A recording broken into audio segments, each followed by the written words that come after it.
हमारा पहले मुड़वा के हमें झुकवा के हमारे पाइल्स का चेक किया कि उन्होंने कहा कि अपने दोनों टेस्टिस को अलग करके दिखाओ, स्प्लिट करके दिखाओ कि दोनों टेस्टिस ठीक है नहीं है, तो फिर मुश्किल हो जाएगा। इसलिए आँख का मेन फोकस रहेगी पहली बार में क्लियर हो जाए, रीमेडिकल की नौबत ही।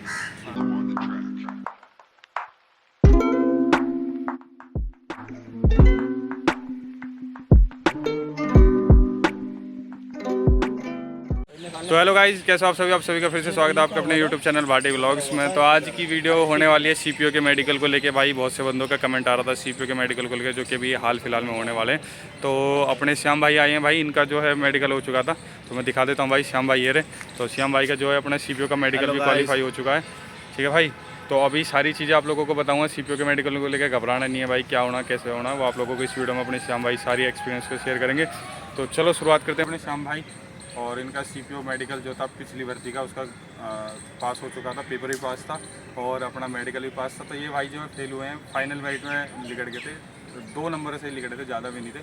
ठीक है, तो मैं ये भाई का एक्सपीरियंस शेयर करवाना चाहता हूँ, जो मेडिकल को लेके जो सीपीओ का होता है, कौन सी कंपनी लेती है, क्या होता है, कैसे होता है, सारी भाई बताएगा। तो श्याम भाई बताओ भाई मेरा जो है मेडिकल था जालंधर में, पंजाब में, बीएसएफ कैंप में। ठीक है भाई, इसका सीपीओ का। तो इसके लिए हमारा ये मेडिकल चला था तो टोटल 2 दिन। तो पहले दिन हम जब गए थे, उन्होंने हमें जाते ही एंट्री लेके हमें अपने दूसरे हॉस्पिटल लेके गए, जो उनके प्राइवेट हॉस्पिटल लेके जाते हैं वो पहले टेस्ट के लिए, एक्सरे के लिए, और उसमें ब्लड टेस्ट, यूरिन टेस्ट उन्होंने फर्स्ट डे किया। और हमें हमारा वो सैंपल लेके हमें वहाँ से भेज दिया कि आप चले जाओ, आप कल आना, और बाकी चीज़ आपकी कल टेस्ट हुई, कल आपकी इसकी भी रिपोर्ट आ जाएगी। तो जब भी साथ साथ दोनों चीज़ की आपको वो दे देंगे। तो इसलिए हमारा वो पहले दिन का काम प्रोसेस हो गया था, 1 से 2 बजे तक प्रोसेस कंप्लीट हो गया था। फिर वहीं से हम पास में एक गुरुद्वारा था, वहाँ पे जाके ठहर गए।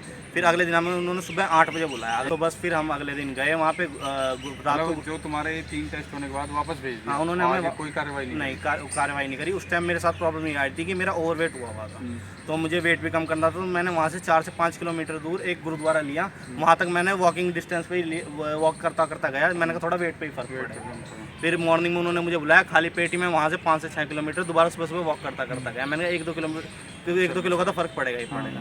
फिर हमें उन्होंने मॉर्निंग में वहाँ बुलाया, वहाँ उन्होंने हमारे वहाँ पे क्या रहता है, इसमें सीपीओ में डॉक्यूमेंट वेरिफिकेशन अलग से लेती थी। अब भी ऐसी होता है कि एसएससी लेती है बाद में, तो हमारा डॉक्यूमेंट वेरिफिकेशन का कोई सीन नहीं होता। नहीं, सीपीओ में हमारा डॉक्यूमेंट वेरिफिकेशन कोई नहीं होता, डीवी हमारा बाद में होता है। तो ये भाई बात याद रखना, कभी तुम लोग डॉक्यूमेंट लेके चले जाओ। ठीक है, नहीं, ये नॉर्मल मेडिकल होगा। इसमें आपका लेके क्या कर जाएंगे? इसमें वही एक अभी जब एडमिट कार्ड आएगा, एडमिट कार्ड में रहेगा कि आपके फ़ोटोज़ होंगे और आईडी होगी और एडमिट कार्ड होगा। और जैसे कोई रिलैक्सेशन का वो होता है, वो अलग से होता है। वो हमारे तो उस चीज़ की किसी की ज़रूरत नहीं पड़ती, हमारी खाली मेन वही होता है जैसे पेपर में होता है। ठीक है, तो वही हम लेके गए थे, वही हमारा वही चेक करके वहाँ पे फिंगर वो उन्होंने थंब तो पहले दिन ही ले लिया था जब हमारी एंट्री करी थी। तो बस वहीं से उन्होंने फिर हमें 60 बच्चों को उन्होंने बुलाया था, तो उनके पास डॉक्टर के अरेंजमेंट ज़्यादा थे, उनके पास 3 डॉक्टर्स थे। ठीक है भाई, तो उन्होंने हमें 20-20 के ग्रुप में बांट के तीनों डॉक्टर को अलग अलग कर दिया था। तीनों 20-20 के ग्रुप बना दिए, और 20-20 में से अब उन्होंने हमारे डॉक्टर ने, हमारे रेडी थे एक डॉक्टर, उन्होंने हमें बुलाया। सबसे पहले उन्होंने हमारी आइस टेस्ट करी। आइस टेस्ट का वहाँ ऐसा था कि काफ़ी उन्होंने दूर चार्ट लगा रखा था, और वो भी थोड़ा लाइट में सही नहीं था। वो एक चार्ट था, तो नियर बाई कितना होगा आइडिया? जैसे यहाँ से हम खड़ेंगे इतना पेड़, हाँ, पेड़ जैसे हम मान सकते हैं 20 से 25 फीट के आसपास। लेकिन वहाँ पे लाइटिंग का कोई ऐसा अच्छा वो नहीं था, मतलब तो खाली चार्ट ही था। हाँ, वो चार्ट ही लगा हुआ था। जैसे कहीं हम यहाँ पे जाते हैं टेस्ट कराने, तो वो बॉक्स के अंदर होता है जिसमें लाइट लगी रहती है, लेकिन उनके वहाँ पे चार्ट पे सिंपल चार्ट जो दीवार पर डाल देते, और उस पर भी लाइट कोई ठीक नहीं दिख रही थी। मेरे साथ उसमें प्रॉब्लम ये हो गई कि उन्होंने जब मेरी एक आँख बंद कराई, तो मैंने वाली आँख बंद कर दी, और उसके बाद जब मैंने इस वाली आँख से पढ़ दिया, जैसे मैंने वाली आँख खोली ना, तो मेरी आँख पे आ गया पानी। उसके बाद मुझे उसके बाद मुझे उस आँख से बहुत कम दिख रहा था। लेकिन वहाँ के डॉक्टर ठीक थे, उन्होंने मुझसे बड़े बड़े जो ऊपर के अक्षर होते हैं AOX उस टाइप से पढ़वा के उन्होंने मुझे भेज दिया। मुझे डाउट रहा कि मेरी आई साइड में मेरा पॉइंट बन जाए। भाई ये गलती मत करना तुम भी, तो आपको ये रहना है कि आपके साइड में कांस्टेबल रहेगा, वो आपकी आँख के आगे ऐसे करके वो लगाएगा, तो आपको आँख बंद नहीं करनी। वो हाथ लगाए या फिर जो भी गत्ता लगाए, तो आँख को खुले रखना है। जब इस वाली आँख का हो जाए, तो अब ये वाली आँख बंद कर सकते हो, क्योंकि एक आँख बंद करके फोकस अच्छा हो जाता है। तो आप दूसरी वाली जब इस आँख का टेस्ट हो जाए ना, तो इस वाली को बंद कर लेना, फिर फोकस बना के अपना निकाल देना। मतलब थोड़ा दिमाग से चलना पड़ेगा, तो इस हिसाब से हो जाएगा। तो मतलब इस आँख वाले को भाई थोड़ा सा ध्यान से रखना, अब जिस भी आँख के आगे ऑप्टिकल लगाए वो आँख बंद नहीं करनी, बस ये याद रखना। ठीक है भाई, और क्योंकि आँख का मेजर होता है, आँख में रीमेडिकल मिलना भी थोड़ा खतरा हो जाता है, क्योंकि फिर बाद में आँख को फिर अच्छे से टेस्ट होगी। अगर आपकी आई साइड वीक है तो फिर मुश्किल हो जाएगा। इसलिए आँख का मेन फोकस रहेगी पहली बार में क्लियर हो जाए, रीमेडिकल की नौबत ही। फिर उसके बाद आँख का टेस्ट कर करके सारे बच्चों को भेजते रहते हैं। फिर जब आँख सबकी कंप्लीट हो जाती है तो उसके बाद एक बार फिर 5-5 बच्चों का ग्रुप बुलाया जाता है। फिर उसमें एक रूम में बुला के उनके प्रोसेस से सारी चीज़ें चेक की जाती हैं। पहले उन्हें कपड़े उतरवा के पर उन्हें जंप कराया जाता है, वेरिकोविंस और नॉकनी और ऊपर से फ्लैट फुट, जो कि आपको पानी में चलवा के देखेंगे, पानी लगवा के आपके पैर के छाप लेंगे, उसमें देखेंगे कि आप लोगों की फ्लैट फुट है या नहीं है। ये नया तरीका है भाई। हाँ, और ये नॉकनी देखी जाएगी। नॉकनी ये है, अगर आपको डाउट हुआ तो वो आपको नॉकनी में लिटा कर भी चेक कर सकते हैं और आपके पैर खुलवा के भी। अगर डाउट नहीं हुआ तो स्टार्टिंग में क्लियर। और लिटाएंगे कैसे मैं बता देता हूँ भाई। सीधे भी लिटा के देखेंगे, मैं आप लोगों को बता दूँ, नॉर्मल आपको लिटा लेंगे सीधा, उसके बाद आपको उल्टा भी लिटाएंगे। ऐसा नहीं है कि एक ही साइड से, उल्टा भी लिटा के जो ना आपके पंजों को पीछे की तरफ खींचते हैं वो, और फिर मिलाते हैं पैरों को, उससे भी चेकआउट कर सकते हैं भाई। ठीक है, तो इसके बाद ये मतलब प्रोसेस होंगे। फिर उसके बाद आपके अंडरवेयर उतरवा के वो आपको अलग रखवा देंगे। ठीक है वो हमारे ऐसे उन्होंने अलग रखवा दिया। उसके बाद उन्होंने हमारा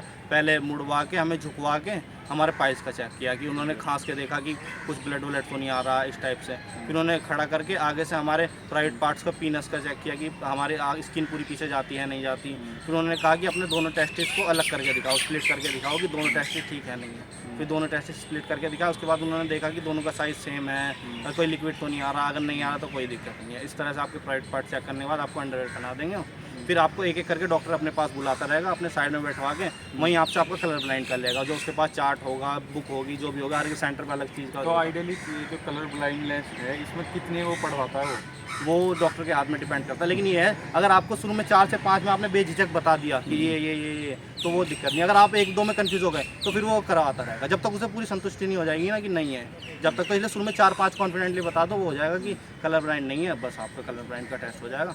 उसके बाद वो आपको बिठा के सब चीज़ें चेक करेगा। आपके हाथ में उसकी लगा देगा हार्ट बीट की, और आपका ब्लड प्रेशर चेक करेगा। ब्लड प्रेशर चेक करने के बाद वो आपको आपके ईयर्स चेक करेगा कि कान के पर्दे में छेद तो नहीं है, नाक चेक करेगा अंदर से, कि फिर आपकी आंखें चेक करेगा कि आपने अभी हाल ही में लेज़र तो नहीं करा। अगर लेज़र किसी को कराना हो तो मेडिकल से मैं तो कहता हूँ 1 से 1.5 महीने पहले, वो भी अच्छी जगह से जहाँ से कोई दिक्कत ना आए, तो वहाँ से करा लो लेज़र, क्योंकि वो मशीनों से चेक नहीं करते, महज एक टॉर्च मारेंगे जिसमें आपने हाल ही में कराया तो पता लगेगा, अगर पहले कराया तो नहीं पता। कम से कम 1-1.5 महीना पहले ये सारी चीज़ें करवा लें। जब तक आपकी आँख रिकवर हो जाए तो कोई दिक्कत नहीं है। उन्हें पता भी लग जाता है, देख लेंगे कि रिकवर हो गई तो वो कोई इशू क्रिएट नहीं करेंगे, आपके चेक कर लेंगे। और वो भी तो चेक करते कि किस तरीके से देखेंगे, वो आपका भैंगापन चेक करेंगे।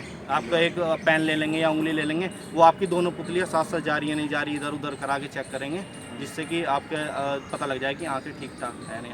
ठीक है भाई। और ये बता कि क्या नाम है वहाँ पे, जैसे दोबारा जाएंगे तो हाइट वगैरह भी नापेगी क्या? हाइट भाई ये डॉक्टर के हाथ में डिपेंड करता है, कहीं डॉक्टर नाप लेता है और कहीं नहीं नापता। वैसे मेजर हाइट का इशू करेंगे नहीं, क्योंकि उन्हें पता है कि फिजिकल में एक अच्छी तरह से हाइट नप के आएगी। चेस्ट वगैरह? चेस्ट वगैरह नहीं नापता। और वेट नपेगा। वेट भी हमारे 3 डॉक्टर थे, तो 3 में से 2 डॉक्टर नाप रहे थे और 1 डॉक्टर नहीं नाप रहा था। मतलब और कोई एक्स्ट्रा जो लग जाता है कि बहुत ज़्यादा ओवरवेट है, बहुत मोटा आ गया, तो उसके लिए वो नाप देंगे। अगर नहीं है, नॉर्मल फिट लग रहा है, तो वो छोड़ देंगे, कोई दिक्कत। और ये बता भाई क्या नाम है, आई का जो नापने, जैसे किसी की 6 ऐसा बोलते हैं 6/6 ये रहता है कि अगर वैसे उनकी बुक्स के हिसाब से चले तो वो शायद जो राइट हैंड हमारा जो वर्किंग हैंड होता है वो तो आपको चाहिए 6/6, और जो दूसरी वाली वो चल जाएगी 6/9। तो इस का भी थोड़ा सा ध्यान रखें भाई। ठीक है, अगर आपको थोड़ा सा लगता है ना तो 6/9 6/12 का थोड़ा सा ध्यान रखना। ठीक है, बाकी एक्सरसाइज करो आंखों की, इससे वो है 1-2 दिन पहले थोड़ा स्किन से दूर रहना, पढ़ाई वढ़ाई कम करना, जिससे कि ना अगर हम खुद ही देखते हैं, अगर हम सुबह शाम तक पढ़ रहे हैं तो रात को हमें खुद से धुंधला दिखना लग जाता है। 1-2 दिन और नींद अच्छी लेके जाएं, खाना पीना डाइट अच्छी रखें, तो अपना ठीक रहेगा। ये थोड़ी देर का काम होता है। मेरी इस आँख में हल्का सा डाउट है, मुझे 0.25 का मैं गिलास यूज़ करता हूँ, लेकिन मेरे मेडिकल में कभी कोई दिक्कत नहीं है। तो ये बता भाई कि कितने प्रोसेस का चला गया मेडिकल? अगर ये हमारा चला था 2 दिन तक चला था, और किसी सेंटर में बता रहे थे कि ये सारा काम उन्होंने 1 दिन में भी कर दिया था हमारे वाले सेंटरों ने। और दूसरे दिन भी, पहले दिन तो हमें 1 बजे तक छोड़ के, क्योंकि पहले दिन तो उन्होंने बस वही सैंपल से लिए थे, वही लिया था हमारा। सेकंड डे उन्होंने हमारे रात को 8 से 9 बजे के बीच में छोड़ा, सुबह का बुलाया। तो भाई ये भी सेंटर बाय सेंटर के ऊपर डिपेंड है कि वहाँ स्टाफ कैसा है, किस तरीके को आपको ट्रीट करते हैं। फिर आपकी अगर चेक भी 4-5 बजे तक सब चेक हो जाएंगे, उसके बाद भी आपको 3-4 घंटे लगेंगे, क्योंकि आपके पेपर तैयार होंगे उस पर CMO के और वहाँ के जो मेन डॉक्टर है, असिस्टेंट कमांडेंट, डिप्टी कमांडेंट, उनकी मोहर लगेगी, साइन होंगे, तो वो कंप्लीट होते होते 7-8 बजे जाते हैं। और बताओ भाई कि तुम्हारे बैच में कितने बंदे पास हुए थे मेडिकल में? भाई हमारे बैच में जैसे 60 के बैच थे, 60 का पूरा बैच था, उसमें 20 के में डिवाइड किया था। तो अच्छे खासे हमारे आखिरी में 40 से 42 बच्चे क्लियर हो गए थे और 18 बच्चों का बाद में उन्होंने रीमेडिकल डाला था। अब हम क्लियर वाले थे तो हम आ गए, उनके बाद पता नहीं उन रीमेडिकल वालों का कितने हुए नहीं। अच्छा, जो मेडिकल में पास हो जाते हैं उससे कुछ सर्टिफिकेट वगैरह ऐसे होते हैं? नहीं, वहाँ हमें कुछ नहीं मिला। तो खाली वो नेक्स्ट डे बता देंगे कि उन्होंने बस अपने उसमें चार्ट में देख के बोल दिया था कि आप क्लियर हो, और जिनका मेडिकल डाला था उन्हें दिया था कि रीमेडिकल आपका। अब तो मोस्टली ये रहता है कि नेक्स्ट डे रीमेडिकल होता है, कोई लंबा टाइम नहीं मिलता। पहले होता था 1 महीने का टाइम मिलता था, अब तो 1 महीने में फाइनल रिजल्ट ला देते हैं। तो आपका जो रीमेडिकल भी होगा ना वो नेक्स्ट डे ही होगा मोस्ट प्रोबेबली चांस है, या फिर 1-2 दिन बाद हो जाएगा। तो इस चीज़ के उसमें ना रहें कि आपको बहुत दिनों बाद रीमेडिकल का टाइम मिलेगा, कोई टाइम नहीं मिलेगा रीमेडिकल। तो भाई इस चीज़ का भी ध्यान रखना भाई, ठीक है। ऑलमोस्ट हमने सारे डाउट आप लोगों को क्लियर कर दिए भाई। तो भाई ये थी सारी चीज़ें। बाकी नौकरी वगैरह वो आप लोगों को पता ही है, फ्लैट वूट वगैरह भी वो आप लोगों को पता ही है भाई, ठीक है। बाकी अगर कोई ऐसी कोई खास चीज़ जो हम भूल गए हों, बताना पाए हों, तो आप लोग कमेंट कर देना भाई, ठीक है।